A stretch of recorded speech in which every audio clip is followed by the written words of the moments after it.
సత్య జ్యోతిష వాస్తు YouTube channel ప్రేక్షకులకు వీక్షకులకు శుభాశీస్సులు.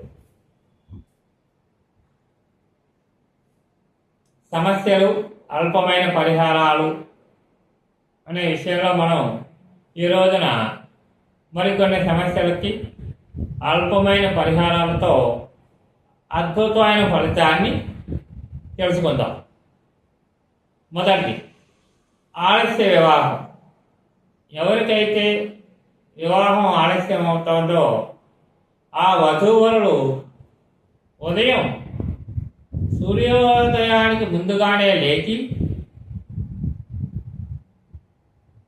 తమ చేతులను ముందుగా చూసుకొని పిదప తమ మొహమును అద్దంలో చూసుకొని దంతధావనాథుడు కాలకృత్యములన్నీ తీర్చుకొని శుచిగా స్నానం చేసి పిదప దేవుని మందిరంలో ఆవు నెయ్యితో దీపారాధన చేసి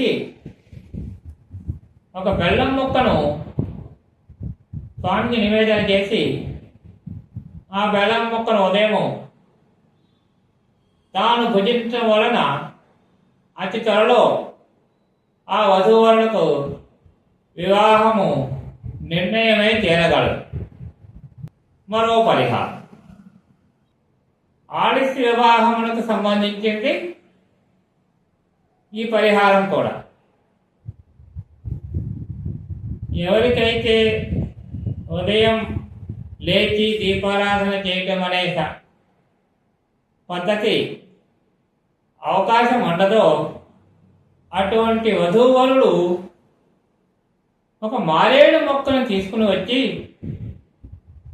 దొడ్డిలో పెరటిలో ఒక కుండీలో పెట్టి ప్రతిరోజు సాయం సమయములలో శుచిగా స్నానం చేసి ఉతికిన బట్టలు ధరించి ఒక రాగి చెంబులో ఉతకము అంటే నీటిని తీసుకొని ఆ వృక్షము వద్దకు వెళ్ళి ఆ మారేడు మొక్క దగ్గరకు వెళ్ళి అక్కడ